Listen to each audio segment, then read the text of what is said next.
Obras maestras.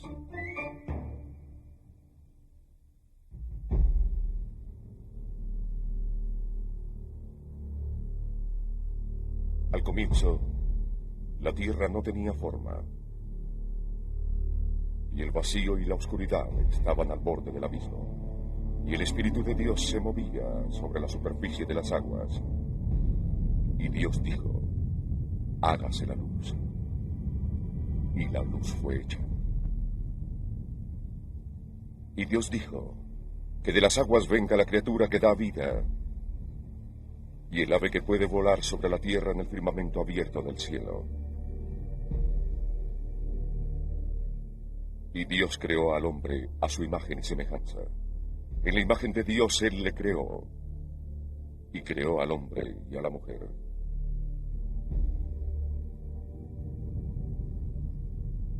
Algunos leen el Génesis como historia.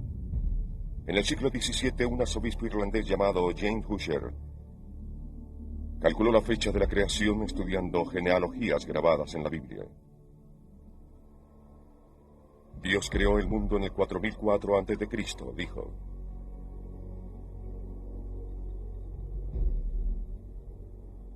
Seis mil años después, naturalistas ingleses del siglo XIX tenían algunas preguntas para Dios. ¿Por qué hizo Dios tantas especies? ¿Por qué debía haber miles de clases de pájaros?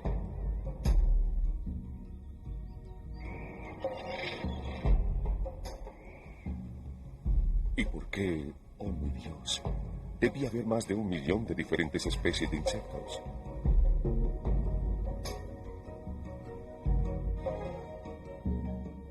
¿Y por qué Dios enterró los huesos de animales desconocidos en rocas antiguas? ¿Y por qué se veían altas colinas como si hubieran estado en el fondo del mar? Se necesitarían más de 6.000 años para llevar una concha marina hasta la cima de una montaña. Se necesitaría un naturalista y entrenado observador, un inglés llamado Charles Darwin, a pasar el mundo por el microscopio de su mente y ver lo que todos los demás habían visto, pero en una forma en que ninguno lo había hecho.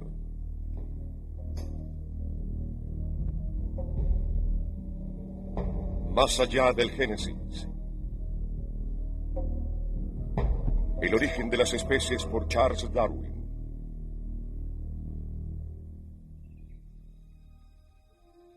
Es interesante contemplar una enmarañada ribera recubierta con plantas de diferentes especies, con pájaros cantando en las ramas, con insectos revoloteando y con lombrices arrastrándose a través de la húmeda tierra, y reflejar que estas formas construidas cuidadosamente, tan diferentes unas de otras y dependientes unas de otras en una forma tan compleja, han sido producidas por leyes que actúan a nuestro alrededor.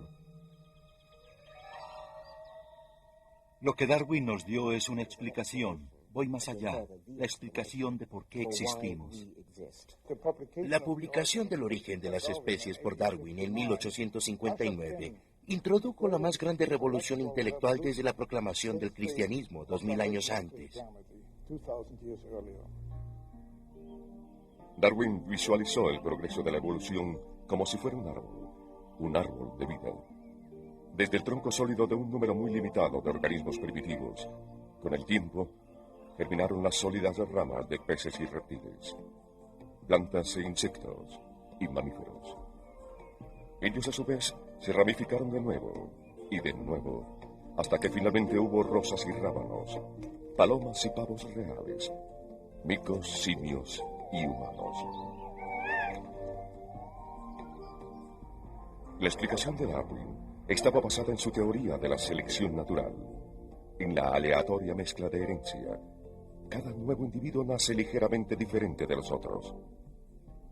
Ocasionalmente nacerá un individuo más fuerte, más rápido o mejor capacitado para acomodarse al mundo cambiante.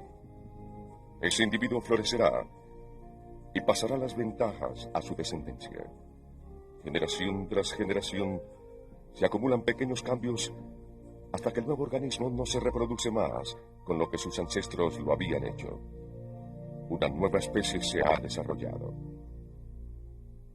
La supervivencia no fortuita, porque incontables generaciones desembocaron en un cambio gradual en la evolución, desde pequeños comienzos en nuestro planeta como la bacteria. Con un número de estas generaciones no seleccionadas al azar, usted llega a cosas como nosotros, mamíferos, aves, criaturas altamente complejas y hermosamente diseñadas. No hay ni una evidencia que soporte la prueba del tiempo que niega la narración bíblica de la creación, que cuando Dios creó a Adán y luego sacó a Eva de la costilla de Adán, eran tan completos como somos ahora, que no hubo evolución ni cambio. Las teorías de Darwin movieron al hombre de su largamente mantenida posición en el centro de la creación, causando un choque que continúa aún hoy. Cerca de la mitad de todos los americanos han dicho que prefieren la narración bíblica de la creación. Es como si yo dijera que este reloj, con todas sus intrincadas partes, alguien en algún lado simplemente arrojó un poco de metal al aire un día y este cayó en un reloj que me dice exactamente qué hora es. Esto es ridículo, porque el hombre es una creación más maravillosa que este reloj de muñeca. El argumento lleva a que si hay un reloj, debe haber existido un relojero. Así que seguramente el más intrincado mundo de formas vivientes debe implicar un diseñador. Lo que Darwin estaba diciendo es que solo la lucha por sobrevivir, dando inmensos lapsos de tiempo, puede producir el rico y variado mundo que vemos hoy.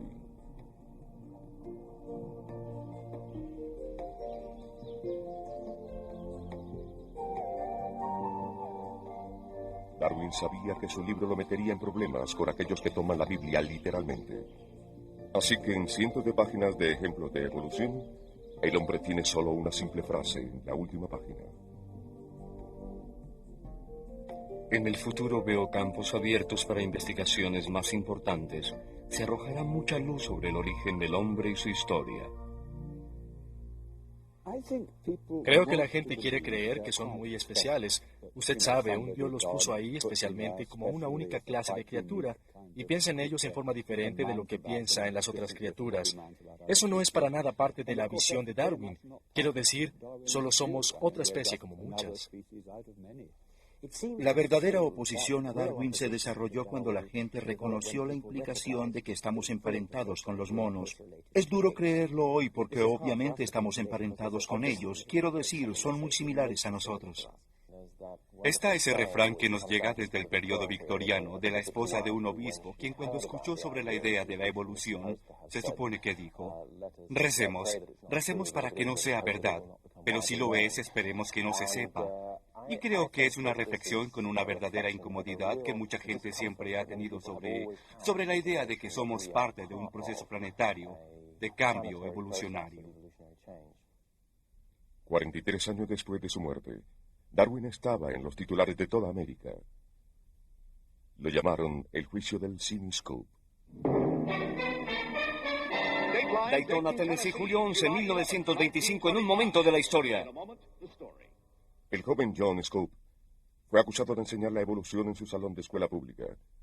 El perenne candidato presidencial William Jennings Bryan se levantó de su lecho de enfermo para actuar por la fiscalía. Como defensor estaba el igualmente famoso Clarence Darrow. El día del juicio, una casa llena de ávidos espectadores de toda la nación se dieron cita para escuchar el debate. El tema no era ya la inocencia o culpabilidad de Scopes, sino más bien la lucha a muerte entre dos filosofías humanas básicas, fundamentalismo contra modernismo. Al final, Scopes fue encontrado culpable y multado con $100. El veredicto fue alterado por un tecnicismo, pero la ley se prorrogó en los libros en Tennessee hasta 1967. El juicio Scopes fue absurdo como algunos de los juicios de hoy en los que se les ordena a los profesores no enseñar el modelo de la creación. A un profesor se le debe permitir enseñar cualquier y todas las perspectivas de la verdad. Ha sido nuestra experiencia que cuando hacemos eso abierta y justamente, la creación gana sin contendores.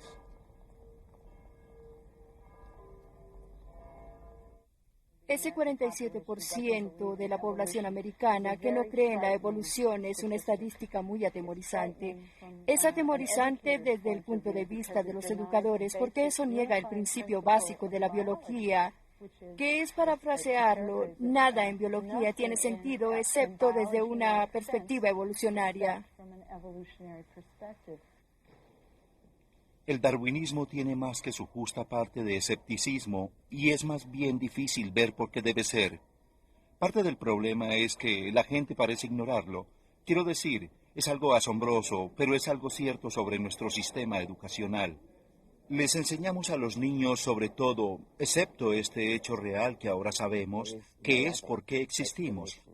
No hay otra explicación para esto, aparentemente diseñada de complejidad que llamamos vida, como se define la vida.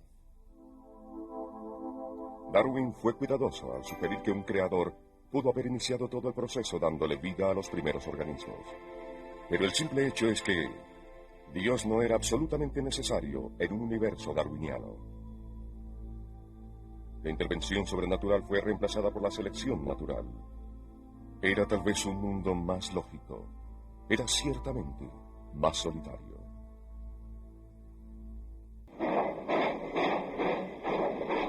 Era un mundo en transición. La revolución industrial apenas estaba comenzando. En Inglaterra parecía que todo el mundo se estaba abriendo a estos motores de cambio. Era una época de grandes ideas y grandes hombres. Estaba Erasmus Darwin, un médico próspero de la campiña, un poeta publicado, un libre pensador y un campeón de la nueva tecnología. Su hijo, Robert, otro hombre de influencia y peso, lo siguió en la medicina. Y cuando el segundo hijo de Robert nació en febrero 12 de 1809, se asumió que él sería parte de una tercera generación de médicos del país. Pero Charles Robert Darwin era más feliz en los bosques que en el salón de clases. Prefería estar al aire libre cazando, observando aves, coleccionando, explorando. Charles entraba y salía de casas campestres y corrales. Vio cómo la gente seleccionaba el mejor ganado y los mejores cerdos, y los mejores caballos. Él los criaba para mejorar la calidad de la raza. Abandonó sus estudios de medicina y terminó en la Universidad de Cambridge, a donde fue para estudiar sacerdocio.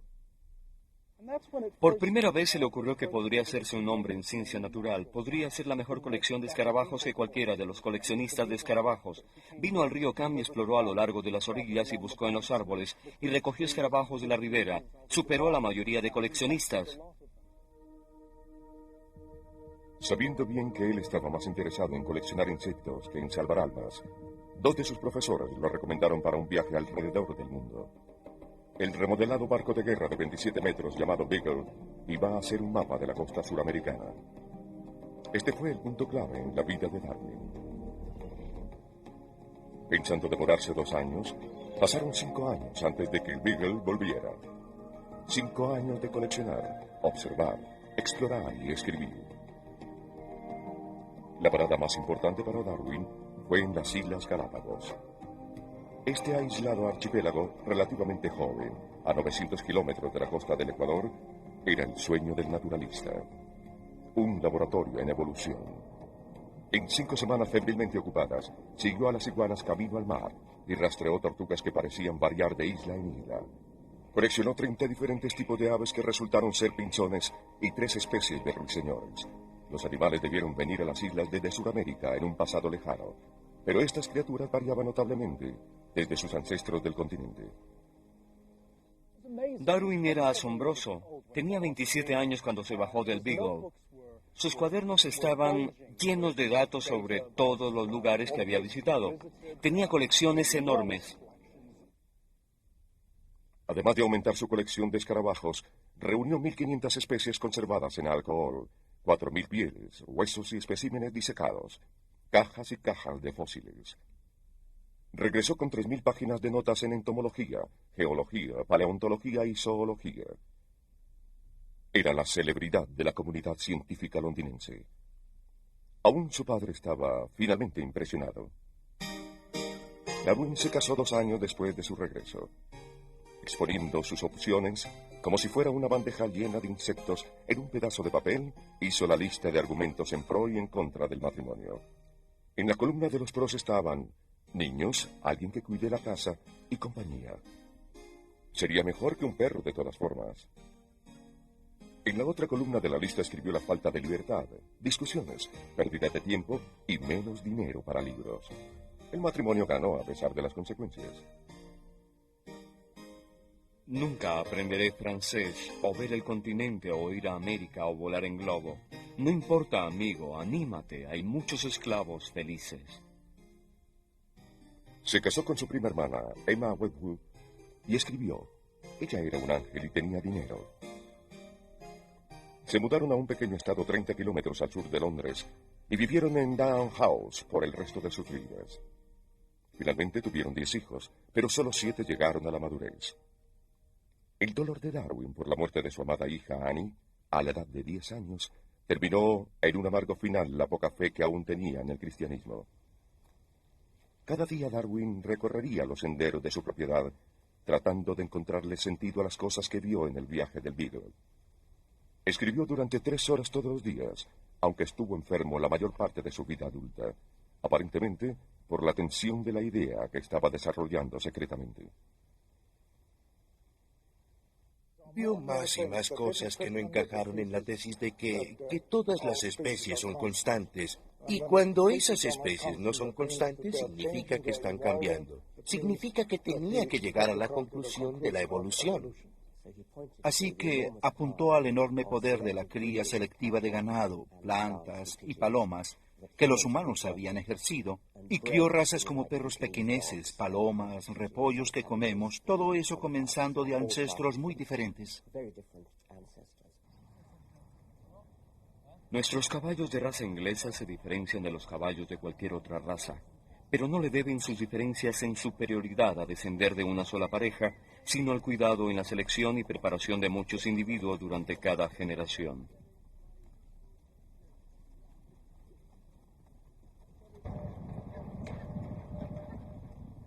Lo que Darwin llamaba selección artificial continúa en Newmarket, el centro del mundo de los caballos de carreras ingleses.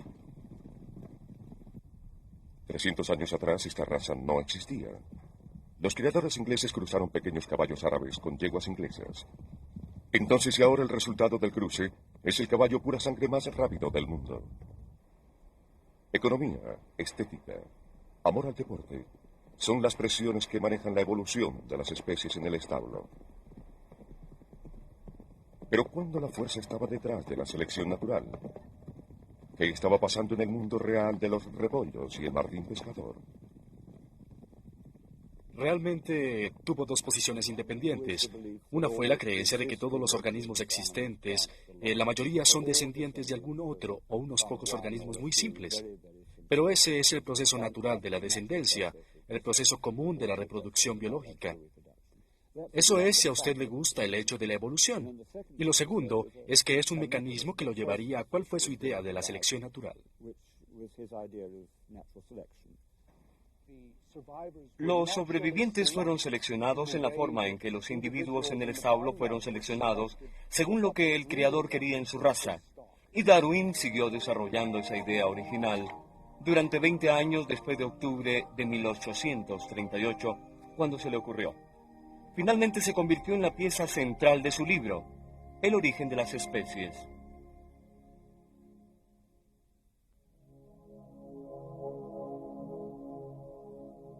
Acariciada por los calurosos rayos del sol y las cuevas primitivas, la vida orgánica comenzó debajo de las olas.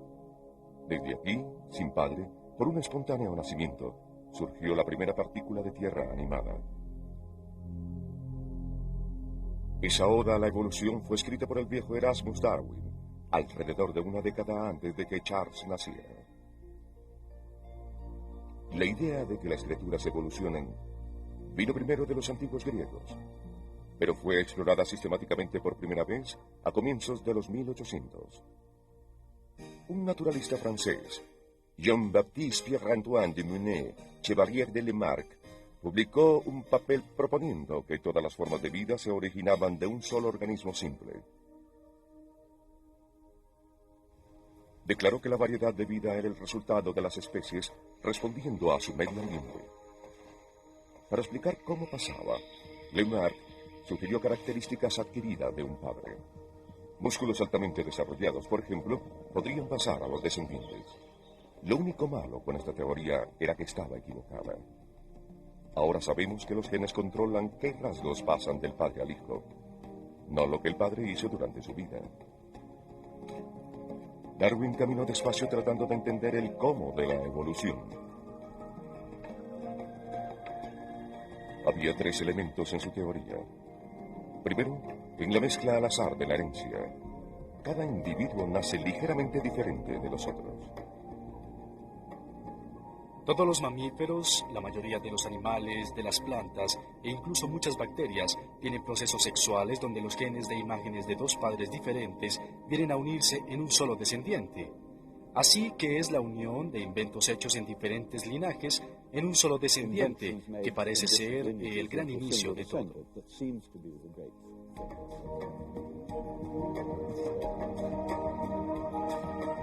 El segundo elemento es la crueldad de la naturaleza. Han nacido más individuos que los que caben en el mundo. Hay una lucha por sobrevivir. Algunas de esas diferencias heredadas, unidas a una mutación ocasional al azar, le dará a un organismo una ventaja en la lucha por permanecer vivo. Si un plumaje más brillante es más atractivo para el sexo opuesto, el criador de aves tendrá más crías que tendrán plumas de fantasía. La naturaleza cuidadosamente selecciona aquellas formas de vida mejor adaptadas al medio ambiente para vivir y reproducirse. En 1842, la teoría de Darwin de la selección natural estaba esencialmente completa. Escribió un breve bosquejo y 2 años más tarde lo extendió a un ensayo de 230 páginas para ser publicado solo en caso de su muerte. Había visto cómo el poderoso establecimiento anglicano podía perseguir, humillar y aún encarcelar a aquellos que negaban a Dios. Darwin también fue cauteloso para publicar, pero demasiado ambicioso y orgulloso para que su idea muriera con él. Durante 15 años coleccionó y cotejó datos apoyando la selección natural en su estudio en Down House. Escribió artículos científicos y libros, pero guardó como un secreto su mayor ideal. Después de eso, fue persuadido por su amigo Lyell para comenzar a trabajar en este libro sobre las especies que había estado planeando durante tanto tiempo. ¿Qué conmoción debió sufrir cuando abrió el correo un día en 1858? Alfred Russel Wallace, un joven naturalista colector de especímenes en Malasia, le envió un artículo pidiéndole que revisara una idea en la que había estado trabajando. Cuando Darwin leyó este ensayo, le cayó como un rayo porque era su propia teoría de la selección natural, como él mismo dijo. Darwin rápidamente escribió un resumen de su trabajo y envió ambos papeles para ser leídos por los científicos y naturalistas en la prestigiosa Sociedad Linnean. Ahora que Darwin se había vuelto público, sus temores de censura y condena lo persiguieron durante los siguientes 18 meses, mientras trataba de tener el trabajo más importante de su vida listo para publicarse. Esos 18 meses fueron fatales para Darwin. Darwin aún temía ser perseguido. Después de meses de esfuerzos, Darwin terminó la última prueba. Recorrió todo el camino hacia el más lejano margen de la civilización en los páramos al norte de Yorkshire, y allí Darwin se sintió miserable. No tenía a su esposa ni a sus hijos con él. Se tropezó, y sus tobillos se hincharon tanto que escasamente podía caminar. Tenía un ardiente salpullido en su cara. Dijo que fue como vivir en el infierno. ¿Y qué estaba haciendo cuando estaba allá? Escribía cartas para acompañar las copias prepublicadas de El origen de las especies para todos los naturalistas, los geólogos, los viejos clérigos anglicanos cuyo respeto había cultivado durante muchos años. Y sus cartas estaban condimentadas con frases como: «Usted no aprobará de su antiguo alumno. Se espantará con lo que he escrito. Dirá, anatema, querrá crucificarme vivo».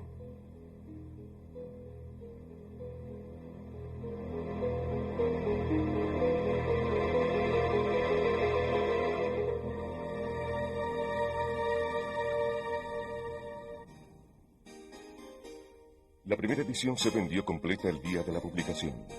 Darwin se sorprendió al escuchar que copias estaban siendo compradas ávidamente en los transbordos de trenes en la estación de tren Waterloo. La prensa vio el intento de Darwin de minimizar la evolución del hombre, y su larga barba blanca rápidamente se convirtió en un símbolo en las revistas. De los religiosos conservadores vinieron las esperadas acusaciones de que el libro era ateo y sin sentido. De la comunidad científica vinieron grandes elogios y ocasionalmente el equivalente a «¿por qué no pensé en eso?». En junio 30 de 1860, la controversia llegó a una crisis en el debate ante la Asociación Inglesa para el Progreso de la Ciencia. El obispo Samuel Wilberforce atacó la posición darwiniana.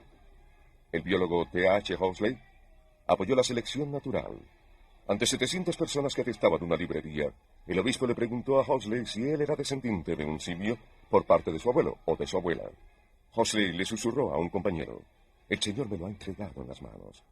Y entonces se paró y le dijo a la asamblea que él preferiría tener un simio por abuelo que un hombre que introducía el ridículo en un encuentro científico.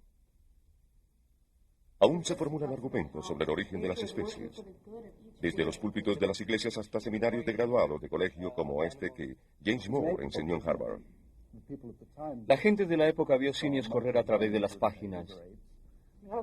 Creo que pensó que no podía escribir un libro como este y no estar escribiendo sobre seres humanos. Pienso que fue astuto en términos de no referirse directamente al hombre como descendiente. Creo que fue la persona central, el tema principal de los periódicos, lo que puso a sus lectores contemporáneos a preguntarse qué dice sobre nosotros y Dios. ¿Hay suficiente lectura sobre Darwin? No hay ningún otro trabajo de biología del siglo XIX al cual biólogos contemporáneos, científicos que trabajan hoy en día, regresarían para ver si podrían aprender algo nuevo. En la historia de la biología es difícil concebir un libro más importante que El origen de las especies. Fundamentalmente creo que cambió nuestra visión de la naturaleza. Vivimos en un mundo de principios darwinianos. Necesitamos una nueva vacuna para la gripa cada año. Insectos resistentes a los pesticidas están devastando cosechas. El cólera, la malaria y la tuberculosis están regresando. El virus del SIDA cambia tan rápidamente que las drogas no funcionan. Hemos fortalecido la evolución de la resistencia a los antibióticos que queremos usar. Esto es extremadamente irresponsable, descuidado y estúpido de nosotros. Si todos los doctores aprendieran un poco de teoría de la evolución en la universidad, podrían evitar muchas muertes. Si el alcance de tu visión es bueno y sabes dónde mirar, pueden verse los principios de Darwin en acción. En el Colegio Universitario Columbia de Físicos y Cirujanos, se utilizan platos llenos con una bacteria infestados de cultivos para estudiar cómo cambian los organismos. Una vez las bacterias están bien establecidas y reproduciéndose, se introducen puntos de antibióticos. El círculo alrededor de cada punto es zona de muerte. A más grande el círculo, mayor número de bacterias han sido matadas. La droga es más efectiva, pero de los muchos millones de bacterias en la colonia, una delgada fracción será naturalmente resistente a la droga. Cuando unos mueren, los sobrevivientes rápidamente dominan. Virtualmente todos los estafilococos en el mundo en 1941 fueron susceptibles a la penicilina. En 1944, aunque se había usado muy poca penicilina en un hospital, lo que había pasado es que el 25% se había vuelto resistente. En el 47, cuando se comenzó a utilizar penicilina extensivamente en hospitales para tratar la neumonía neumococal y para tratar infecciones severas, lo que encontramos fue que el 75% eran resistentes. Esos organismos ahora no podrían matarse con penicilina. Así que descubrimientos que fueron aclamados hace solo unos pocos años, como drogas maravillosas, no han sido la panacea permanente que pensamos que serían. Por eso es que enfermedades que pensamos que habíamos conquistado, como la malaria y la tuberculosis, están regresando, saltando sobre nuestros esfuerzos para quedar delante de ellos. En el caso de la malaria, también se está volviendo de nuevo una enfermedad muy seria, porque el parásito de la malaria ha cambiado.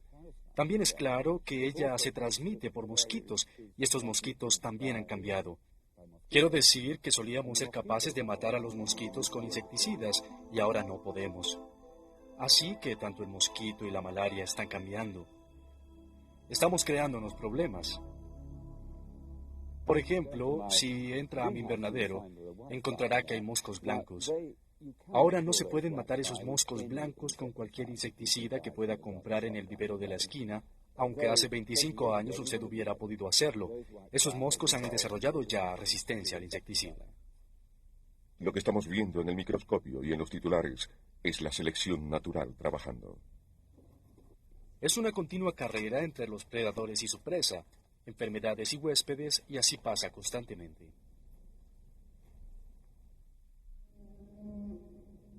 A diferencia de la bacteria y los virus que pueden mutar y adaptarse con asombrosa velocidad, el hombre no puede. Los humanos cambian tan lentamente que más del 95% de nuestro material genético data de la edad de piedra. Eso afecta nuestras emociones y nuestras reacciones hacia la presión. No hemos evolucionado para sentarnos en automóviles y conducir a 100 o 120 kilómetros por hora. No estamos equipados para pasar nuestra vida sedentariamente sentados tras escritorios como muchos lo hacemos y moviendo papel alrededor. Usted solo tiene que decir estas cosas para darse cuenta de que estamos viviendo en un ambiente humano, un ambiente de nuestra propia creación. Un nuevo campo llamado medicina darwiniana es un intento de entender cómo los rasgos que hemos tomado a través de cientos de miles de años de evolución están funcionando hoy. Podemos estar haciendo cosas que algunas veces son muy diferentes de cómo eran las cosas cuando evolucionamos, pero establecimos algunas tangentes. Un ejemplo clásico es que estamos equipados para responder a situaciones de emergencia con lo que podemos llamar la respuesta de pelea o vuelo, la cual, usted sabe, adrenalina fluyendo, elevación del azúcar en la sangre y demás. Solía ser un punto para todo. La adrenalina acelera el tiempo de acción, aumenta el azúcar en la sangre, nos da energía instantánea. La sangre es desviada a los músculos y estamos listos para luchar con la naturaleza cuando todo lo que estamos enfrentando es una multa de tráfico. La medicina darwiniana también tiene una respuesta, o tal vez una excusa, para aquellos preocupados por su peso. Desarrollamos y educamos una náusea agregada para dejar de comer tanta grasa, tanta sal y tanto azúcar. Y todos seguimos haciéndolo. Bueno, la desventaja selectiva de comer muy poco puede ser que usted puede morir de hambre. Por lo tanto, unas pocas libras extra que lo van a llevar a través de ese periodo serán muy ventajosas. En el cerebro se han formado mecanismos que aseguran que cuando está disponible la comida adecuada tendemos a comer un poco más en vez de un poco menos. Algunas de nuestras respuestas de comportamiento que son altamente agresivas bajo ciertas circunstancias pueden ser respuestas de comportamiento que compartimos con los chimpancés y los gorilas. Algunos científicos sostienen que el entendimiento evolucionario puede ser un largo camino hacia la explicación de las ventajas de ciertos comportamientos que vemos en el mundo de hoy. El campo es llamado sociobiología. Los machos en muchas especies exhiben agresividad, competitividad, celos y las habilidades que ayudaron a sus ancestros a sobrevivir. Lo que puede explicar el comportamiento belicoso de los miembros de la especie humana. Si nos gustan los ojos brillantes, cabello lustroso, dientes blancos, eso es porque estamos programados para buscar un compañero saludable, a menudo como nosotros mismos, para asegurar que nuestro linaje sobrevivirá. En todo esto somos tan diferentes de las otras especies. Nuestras acciones dicen, soy rápido y saludable, sexualmente maduro, y mis genes merecen ser preservados. ¿Y esto es una consecuencia del amanecer del hombre? ¿Estamos todos guiados por imperativos biológicos? Bailando a través de una pantalla hay tríos de letras. Es el lenguaje de la vida. Esas TS y GS y AS y CS deletrean genes, los bloques básicos que construyen la herencia.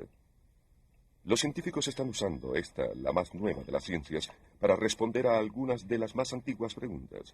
Y las probetas y las pantallas de computador encendidas están confirmando mucho de lo que Darwin sospechó todo el tiempo.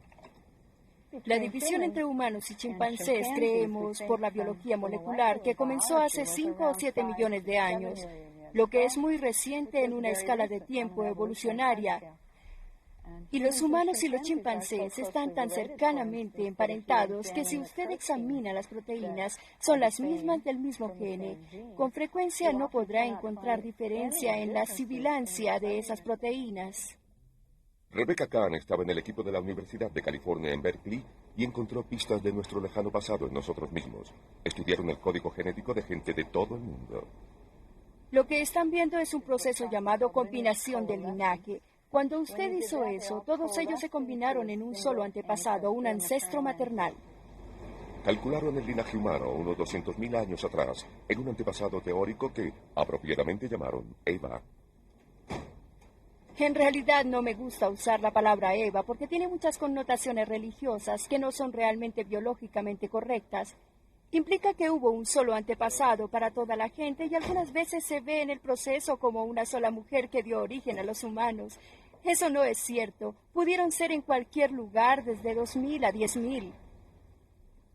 Si la investigación del equipo de Berkeley se sostiene, entonces cada persona en el mundo, todos los individuos y familias y tribus y razas, pueden rastrear su árbol familiar a una pequeña banda de gente que vivió en África hace 200.000 años. Si algo le hubiera pasado a ese pequeño grupo, hambre, inundación, enfermedad, algo, la raza humana podría no existir. Tienen que haber sido billones de años de continua transmisión exitosa de padres a hijos para llegar a nosotros. Si en algún punto no hubiera sido exitosa, nuestra línea de ascendencia hubiera muerto. En el hemisferio norte, los caballos han evolucionado para llenar un nicho herbívoro en el ecosistema. En el aislado continente de Australia, la naturaleza tomó un camino diferente. En lugar de los caballos, la evolución se dio en los canguros. Así seguimos de nuevo con la evolución. Hay un elemento de cambio muy fuerte que es la forma en que va la evolución. Por ejemplo, sería muy feliz prediciendo que tendremos ojos, órganos de la visión, porque los ojos en realidad han evolucionado 9 veces en diferentes partes del reino animal. Y la misma clase de ojos han evolucionado algunas veces independientemente.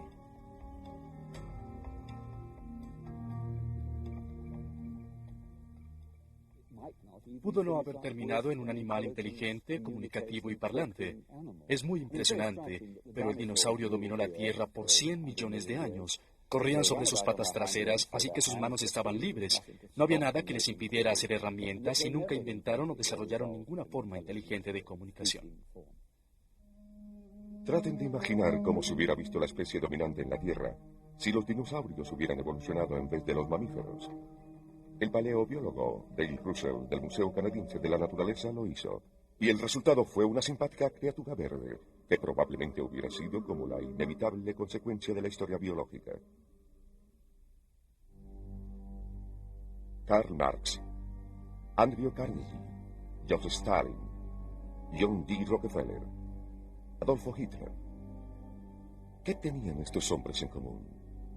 Desde capitalistas hasta comunistas, todos encontraron en una mala interpretación de Darwin justificación para conducir sus vidas. Se aferraron a una frase que Darwin nunca usó, supervivencia del más fuerte, y la usaron para racionalizar actitudes y acciones que afectaron el curso de la historia moderna. A finales del siglo XIX hay toda una escuela de pensamiento, tal vez muchas escuelas de pensamiento que ahora son llamadas Darwin social, que realmente utilizaron la evolución como una forma muy cruda de ética competitiva en la sociedad.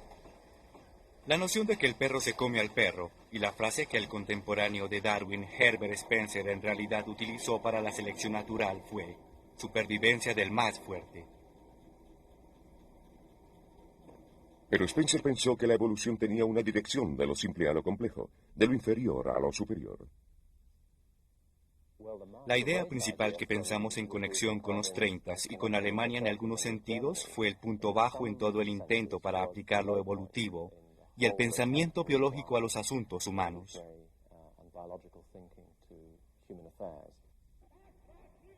Los nazis enseñaron que los judíos eran evolucionariamente atrasados. La raza aria, dijeron, era el pináculo de la evolución, y mantener la pureza racial era una obligación evolucionaria. No fue solo Hitler quien pensó en aplicar ideas biológicas en una forma más radical para los asuntos humanos. El eugenismo como una idea, la idea de que debemos aplicar de alguna forma principios para hacernos evolucionar a una especie superior.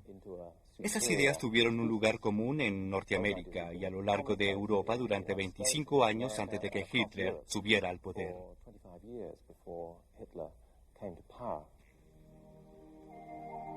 En la época de Darwin también estaban aquellos, más típicamente entre la burguesía, que proclamaban que la evolución justificaba sus vidas.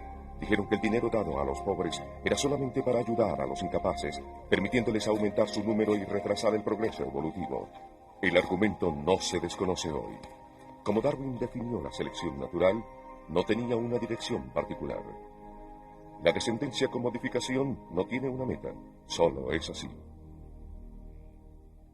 No tenemos derecho automático a nuestro lugar en la Tierra. No tenemos garantía automática de nuestra supervivencia a largo plazo. La mayoría de las especies que han vivido ahora están extintas. La evolución se trata de cambio y de pronto nos damos cuenta de lo frágil que es la vida dada a una simple especie, incluyéndonos. Creo que la moral general de que hay algo sobre nuestro lugar dentro del mundo vivo y nuestra responsabilidad moral como una especie inteligente, tal vez para tratar de conservar, para preservar ese mundo vivo y no simplemente para hacer lo que queramos a corto plazo, que puede ser a largo plazo, es tal vez la enseñanza moral más significativa que recibimos de la idea de la evolución.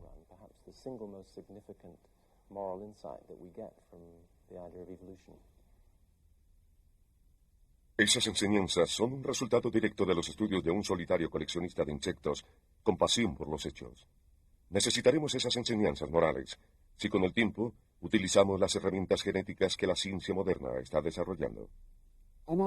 Estoy casi seguro de que si sobrevivimos, si no nos destruimos nosotros mismos con la contaminación y la guerra atómica, tarde o temprano desearemos controlar nuestra propia evolución. Pero espero que no lo hagamos pronto. Quiero decir, creo que en este momento nosotros somos muy ignorantes. Es genética, y con lo que realmente queremos jugar es con nuestra evolución. No estoy estimulando medidas eugenistas sobre nosotros.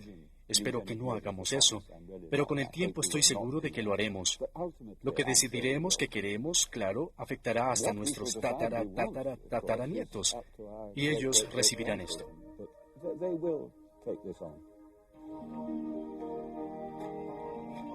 Charles Darwin vivió en Down House hasta que murió en 1882. Continuó caminando, pensando, escribiendo artículos y libros. Finalmente abordó el sensitivo tema de la evolución humana en un libro llamado La herencia del hombre. Pero ninguno de sus últimos trabajos alcanzaría el impacto de El origen de las especies. En un sentido muy real, ese libro nos entregó al mundo.